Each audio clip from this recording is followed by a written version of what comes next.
That was awesome. That was really cool.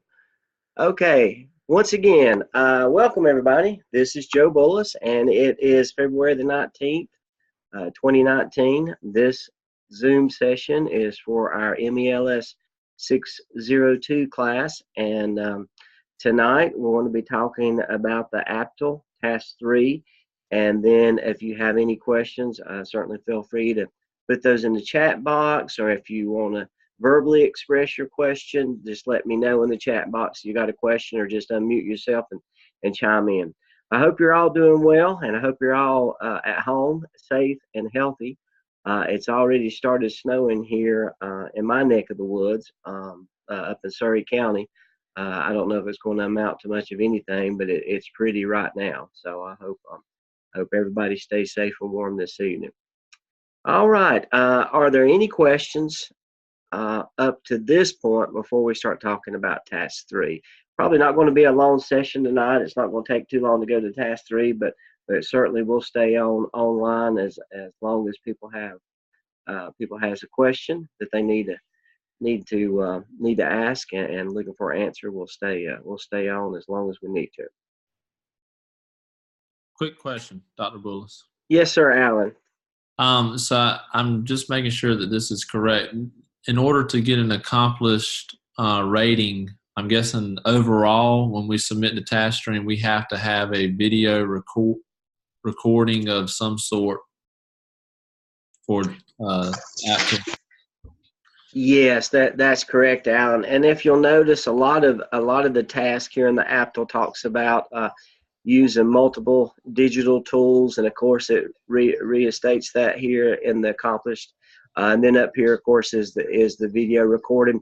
And basically what that is anything where you're leading the team that you're working with, specifically in APTL 3 is probably the best place to capture this. And then when you just upload that video into TaskStream, you can upload it as a link. Just make sure the link works. Make sure that it's difficult, and I think I may have worked with some of you in the past on this. It's difficult to put a link in your document, and like in Google Docs, if you have to give access, because you don't know who the evaluator is, so you can't give them automatic access.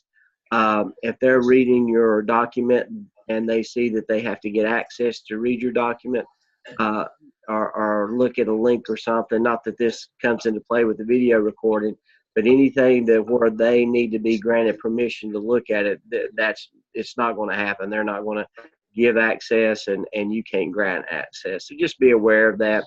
There shouldn't be a big deal with the video recording. You can certainly make it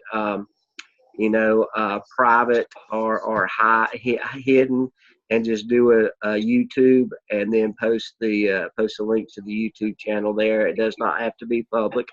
Any recording or any Zoom session that we put on YouTube, as far as the university staff goes, it all has to be public. We found that out. I think that's something new that came around last couple of years, is we have to make all our information public. So when I upload to YouTube, I hit public.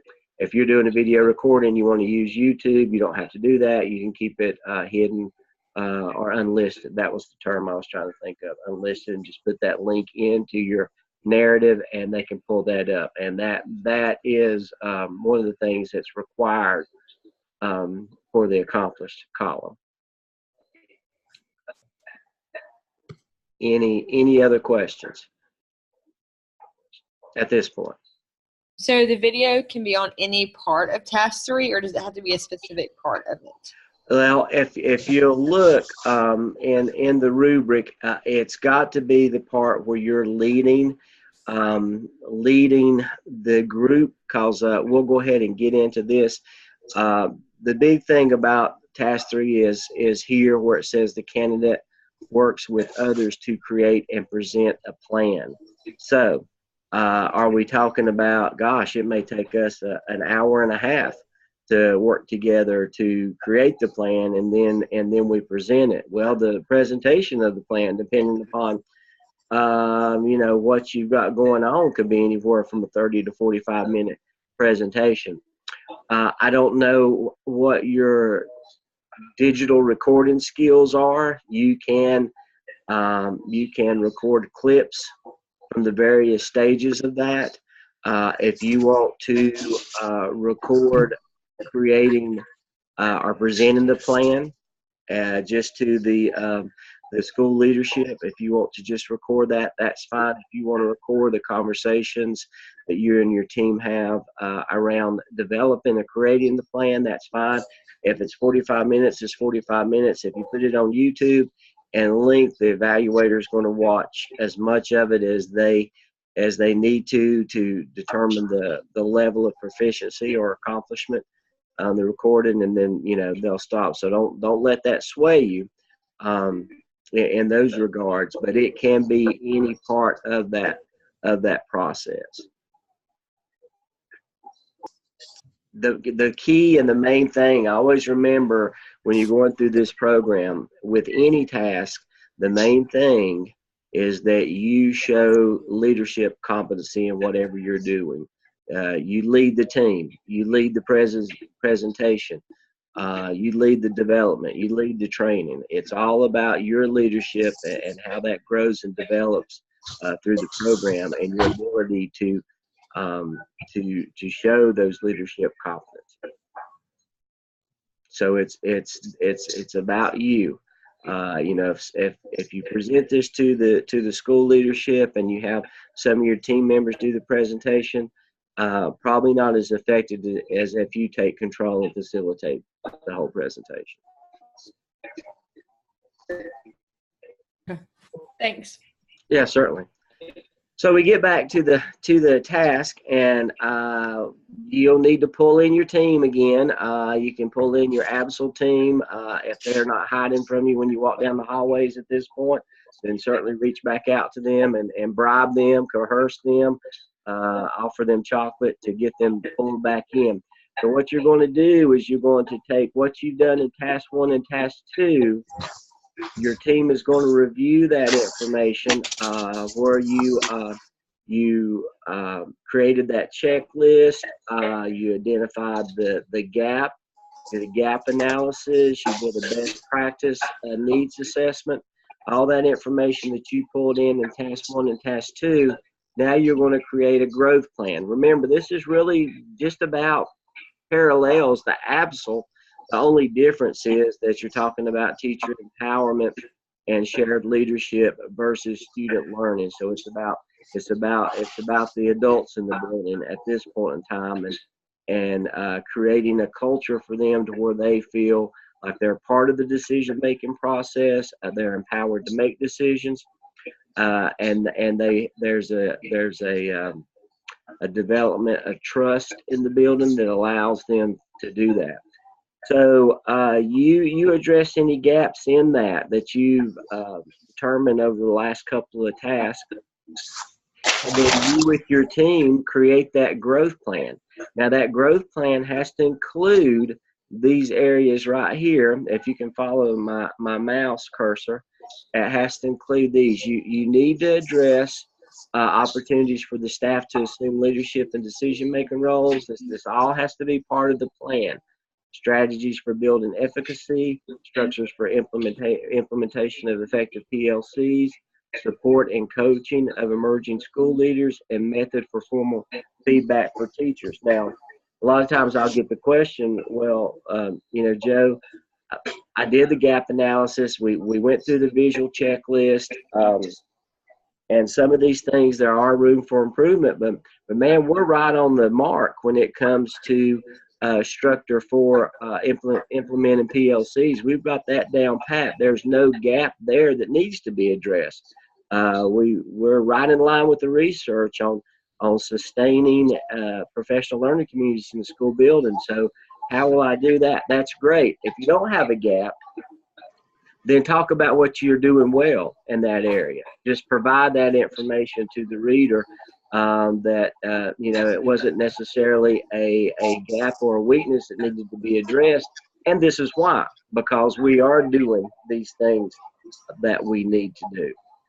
So you may not have a gap in every one of these areas, but you still need to address those in your growth plan. Then when you do your presentation, you can only, you're flexible, have the flexibility to do it however you want to. You can talk about each of these areas and kind of focus in and zero in on the gaps that you noted, and then talk about what we're doing well, or you can just address the gaps and what your growth plan has to do with those gaps. So you're really free to do that. Do that any way you want to. If you'll remember with the apps, well, you have, you can make it your own. Use your creativity and make it your own. Same thing here with the apple. I'm just throwing out some examples to help you wrap your mind around it, but you can certainly use your own creativity and be flexible in how you do this. But these areas have to be included in your as you address the gap analysis, as you create that presentation, as you make that growth plan. That has to be included. And please remember, you're supposed to use a kind of a multiple visual aids to report this. So you want to show that checklist. You may want to show a graph or a table on the gap analysis. You may want to do a correlation between, if you did a survey, what was the best practice that the survey was polling, and then where did you come in? I've seen students do that, just show that survey if you did one, and then this is what best practice says, and this is where we're at, and just kind of do a comparison of that as well. That's fine. Just it needs to be visual heavy as far as your task goes. But don't lose sight of the fact that it is an analytical narrative. So you continue to tell the story of what you did to get to that point. You work with others. You talk about leading that professional learning community in this. You want to talk about reviewing the check. And some of you, I've already utilized the team to help you with this, and that's great. That's a leadership competency. That's delegation. But if you haven't at that point and you pull in your team at this point, then you certainly want to bring them up to speed on where you're at and talk about that in your narrative as well. And at the end of the day, you're going to walk out of this with a document that has that tells what you've done in task 1 and task 2, that addresses those needs, a growth plan to address those needs, and then out of that will come a presentation. Does it have to be a PowerPoint? No. It can, like I said, once again, you can use your creativity in how you present this information to the leadership. We're pretty good. We're in pretty good shape this time of year with this. Sometimes it kind of falls. If you don't do this now and get this task 3 out of the way now, and you kind of, I understand it's a busy time of year, but keep in mind we're approaching the testing season. You guys are educators, you all know that, and so as you get closer and closer to May, it may be more difficult to pull people in to get your school leadership to sit down for a presentation. But with the understanding also, this is a lot of time that schools take field trips around this time, and it's just a busy time. Access testing is going on in your buildings if you have a high EL population, so it's a busy time of year. So you probably want to go ahead and get this nailed down and talk to your principal. As always, let your site supervisor know where you're at in the process of the semester. Say, hey, I'm going to need some time with you and the rest of the leadership, or whoever that site supervisor designates, if it's you and the other assistant principals, or the principal and the school leadership team. Just let them know now that you're going to need to nail them down for a date to do this presentation. And that's basically task 3. Now, I know I've got on the schedule next time we'll talk about task 4, and that's basically just the reflection of the competencies. We'll still come on board and talk about that, because I want to go over with you about some task stream stuff, if there are any changes in task stream, and talk a little bit more about how we get to the point of putting it in a task stream. So we'll come back to this later, but just know you're at the hardest point right now, and that's doing this task 3. This is the one that's pretty involved. So that's pretty much where we're at. Are there any other questions regarding task 3 or anything else? Anything else that you guys are dealing with? Don't ask me to predict the weather. I can't do that. That's above my pay grade. So any questions on task 3? Yeah, I got just a real small question. Yes, sir. I think it talks about how you've got to discuss the members of your team again. How detailed do we have to be? Because I've added one, took one out. I've done a little bit of changing, but most of them are still the same. I mean, how detailed do we need to be about our members? That's a good question. I don't think you have to go into as much detail as you did for the APSL. Just kind of go back through their credentials, years of experience, and just kind of hit their strengths. But don't feel like you have to write a paragraph for each one at this point. It doesn't need to be too detailed on that. It's a good question, Nick. Okay. Glad to see you guys made it back from the middle school lead day safely. Oh yeah. I had a good time. That was really interesting. Yeah, it was good. Brought that up at our last SIT meeting, and great. we're going to try to implement something similar to it. It probably won't be this year, but we're definitely in the talks of working something out. So it was good. I mean, I really enjoyed that. Excellent, and it's made a huge impact on our middle schools. And for those of you, sorry for the sideline conversation here, but all of the middle schools in Wilkes County implement Leader in Me, Covey's seven highly effective habits of teens, and the Leader in Me program. And this time of year, they have a lead day when they invite the community and anyone else who wants to come in and look about how that's changing the culture of the school. It's really a great thing. It's been great for our middle school. It's got to the point now where it's filtering on up to the high schools, and the high school teachers are seeing a difference based on what these students are learning in middle school. And Nick and his principal and one other member of the school leadership team came and caught me off guard when I saw Nick walking in and said, "Hey," and I'm like, "This guy looks familiar. Who is it?" But eventually all the synapses started to firing and they connected, and I realized who it was. But glad you came, Nick. Thank you. Yeah, it was good.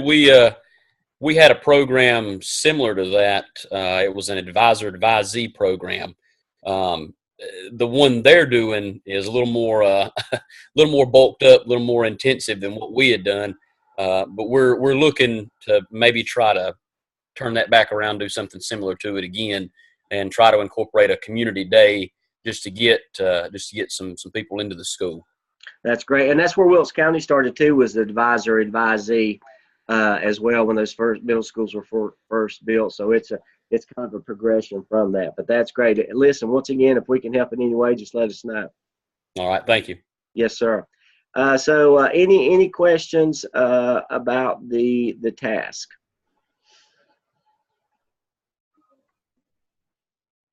Okay. Well, I'm getting ready to sign off unless there's anything. I don't want to rush anybody, but I'll go ahead and sign off unless there is some type of question.